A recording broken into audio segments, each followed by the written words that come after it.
Hello friends, welcome to our channel Khatri Steno. तो आज जो हम डिस्कस करेंगे एचएसएससी सीनियर स्किल स्टेनोग्राफर का 15 नवंबर का क्वेश्चन एग्ज़ाम पेपर जो है रिटर्न का, वो डिस्कस करेंगे। मैं सिर्फ इंग्लिश के क्वेश्चन ही बताऊंगा बिकॉज हिंदी का मुझे नॉलेज नहीं है। So be ready for the question paper. Select the word liquids from the given option. तो गिवन ऑप्शन में से हमें ये बताना है कि लिक्विड फॉर्म में कौन से होते हैं। सबसे पहला जो हमारा ऑप्शन है MNNG, ये हमारे नसल्स फॉर्म में होते हैं। ठीक है। H जो होता है ये हमारा एस्पायरेट फॉर्म में होता है। F और TH ये जो होते हैं ये किस कैटेगरी में आते हैं? कॉन्टिन्यूएंट्स कैटेगरी में आते हैं। ठीक है। WY जो हमारा है ये हमारे कोल्सकेंट्स कैटेगरी में आते हैं। और जो हमारा फोर्थ ऑप्शन है LR, ठीक है, आर डाउनवर्ड चाहे अपवर्ड, ये हमारे लिक्विड फॉर्म में होते हैं। तो right answer is 4। How many short lines underneath N outline indicate an initial capital. तो इनिशियल कैपिटल को इंडिकेट करने के लिए हम 2 अंडरलाइन करते हैं। ठीक है। तो 2 जो लाइन लगाते हैं हम सीधी स्ट्रेट हॉरिजॉन्टल में, तो वो हम इनिशियल कैपिटल यानी कि जो वर्ड होता है उसको कैपिटल के लिए। अब ये चीज़ ध्यान रखें कि अल्फ़ाबेट, पहला अल्फ़ाबेट कैपिटल होता है, पहला वर्ड कैपिटल नहीं होता। A small final hook struck by the right motion. तो राइट मोशन अलग चीज़ है और पोजीशन अलग चीज़ है। तो राइट मोशन इन्होंने अगर बोला है तो राइट मोशन का मतलब क्या है कि क्लॉकवाइज। तो क्लॉकवाइज कौन सा होता है? एफ का हमारा एंटी क्लॉकवाइज होता है, वी का हमारा एंटी क्लॉकवाइज होता है at the end, but an जो होता है वो हमारा राइट मोशन में जाता है यानी कि घड़ी की दिशा में, यानी कि क्लॉकवाइज।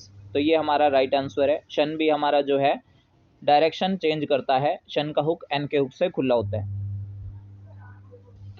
फिर उसके बाद नेक्स्ट है हमारा a semi circle is employed medially as an alternative to the stroke. कि हम वुड का जो प्रयोग करते हैं, ठीक है, एच जो होता है इसका हम सेमी सर्कल नहीं बनाते, थिक और डॉट बनाते हैं। एफ जो होता है इसके लिए हम हुक और दोनों तरफ, यानी कि अगर कर्व स्ट्रोक है तो अंदर की तरफ, और अगर आपके स्ट्रेट स्ट्रोक है तो राइट मोशन, मतलब कि राइट साइड में। वी भी हमारा ऐसे ही होता है। डब्ल्यू जो होता है इसको हम सेमी सर्कल यूज करते हैं एज वुड, इट वुड हो गया जैसे, तो ये सेमी सर्कल यूज होता है। तो हमारा राइट आंसर इज डब्ल्यू। फिर उसके बाद the initial hook to L R always read. कि एल के जो इनिशियल हुक, यानी इनिशियल का मतलब होता है तुरंत, ठीक है, अगर आता है तो हम जो हुक है उसको कैसे पढ़ेंगे, सेकंड प्लेस पे, थर्ड प्लेस पे, फर्स्ट पे या फोर्थ पे। तो ऑब्वियसली बात है कि अगर हुक किसी भी चीज़ के साथ आता है तो वो हुक पहले पढ़ा जाएगा। ठीक है, एल के साथ अगर हुक आ रहा है तो ये पहले पढ़ा जाएगा, तो इसका आंसर आएगा first. The thick H is return initially too. Thick का मतलब होता है एक छोटा सा एंगल होता है, ठीक है, छोटा सा एंगल होता है 60 डिग्री का, तो वो हमारा थिक बनता है। तो थिक किस चीज के साथ लगाएंगे? एन के साथ हम लगा नहीं सकते क्योंकि एन के साथ एच डाउनवर्ड जाएगा। एच के साथ हम हेम थिक कर सकते हैं, एल के साथ भी कर सकते हैं, लेकिन एल एन के साथ नहीं होगा तो ये नेग्लेक्ट होगा। अगेन फिर एन है तो ये नेग्लेक्ट होगा, सीधी सी बात है। MNNG, एम के साथ लगा देंगे लेकिन NNG के साथ नहीं लगेगा थर्ड ऑप्शन में। तो राइट हमारा आंसर क्या होगा? 4। कि हम एम के साथ भी एच का थिक लगा देंगे, एल के साथ भी एच का थिक लगा देंगे, और आर के साथ भी हम एच का थिक लगा देंगे। ठीक है। Consonant T, D and J without initial attachment for shun hook are written on the dash side. कि अगर हमारा शन का हुक लग जाता है तो उस डायरेक्शन में जो कॉन्सोनेंट T, D और J है तो ये हमारा कहाँ आएगा? तो ये हमारा राइट डायरेक्शन में आएगा। अगर एन होता तो हम लेफ्ट डायरेक्शन बोलते। फिर उसके जस्ट बाद है select the correct outline for the word humanity. अब ह्यूमैनिटी में हम एक बार पहला जो ऑप्शन है वो नेग्लेक्ट करते हैं। क्या दूसरा ऑप्शन करेक्ट है? नहीं है, क्योंकि ये तो एम के साथ आर का हुक या फिर आर डाउनवर्ड लेके जा रहा है, जो कि गलत है। ह्यूमैनिटी में एच, एम, एन और टी वाई, लेकिन अभी तो हमने देखा है कि जो इनिशियल थिक होता है वो एच के साथ एम के लिए यूज होता है, बट ये गलत है, नेग्लेक्ट है। ह्यूमैनिटेटिव, अब यहाँ पे इसने क्या कर रखा है, या तो वी का हुक बना रखा है या एफ का हुक बना रखा है, तो ये भी हमारा नेग्लेक्ट है। तो हमारा करेक्ट आंसर क्या आएगा? ह्यूमैनिटी। अगर ह्यूमन होता तो यहाँ पे एन का हुक होता, ये टी पूरा ना होता। तो उसके बाद नेक्स्ट हमारा जो क्वेश्चन नंबर है, motor the motors which are used for pump sets by the villagers are taxed heavily. अब इसमें आपको देखना है कि ऑप्शन में, दिखने में तो ये बहुत बड़ा क्वेश्चन लग रहा है बट बिल्कुल इजी क्वेश्चन है। फर्स्ट को एक बार नेग्लेक्ट करते हैं। द मोटर्स, क्या ये मोटर्स की आउटलाइन है? नहीं है, तो नेग्लेक्ट करो इसको। सेकंड वाले में देखो, the motors which are used for pump sets, अब सेट्स तो अबव द लाइन नहीं जाएगा, ये तो साइड्स जाएगा, इसलिए ये भी नेग्लेक्ट होएगा।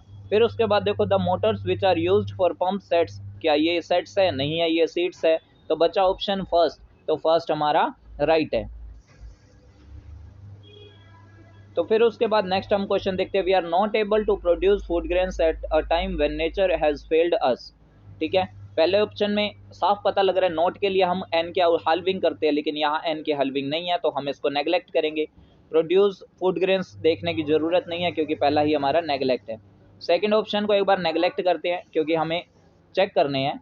वी आर नॉट प्रोड्यूस है, ये प्रोड्यूस्ड नहीं है, ये भी नेग्लेक्ट होएगा। यहाँ भी प्रोड्यूस है, ये भी नेग्लेक्ट होएगा, तो बचा ऑप्शन सेकंड, जिसमें नॉट की आउटलाइन एन हाफ है और फिर एबल टू साथ में बना रखा है, और एंड में जो ये है फेल्ड। ठीक है, यहाँ फेल्ड है, लेकिन यहाँ पे नो पूरा बना रखा था। We are not able to produce food grains, oh sorry, ये तो हमारा क्वेश्चन हो गया। तो उसके बाद हमारे हिंदी के शुरू होते हैं, जो कि हमारा पोर्शन नहीं है। तो ये हमारे इंग्लिश का जो है सीनियर स्किल स्टेनोग्राफर की पहली शिफ्ट के सारे क्वेश्चन है, और सारे क्वेश्चन हमने सीरियस वाइज और विद थ्योरी यानी कि पूरे तरीके से कंप्लीट कर लिया है। ठीक है, आई होप आप सभी को समझ आया होगा। अगर आपको अच्छी तरह समझ आ गया है तो आप वीडियो को लाइक कर सकते हैं, और ऐसे ही मोर एग्ज़ाम के क्वेश्चन पेपर के लिए या फिर आप स्टेनो एग्ज़ाम के लिए, HSSC के लिए हमें फॉलो कर सकते हैं। Subscribe the channel and share with your friends. Thanks to all.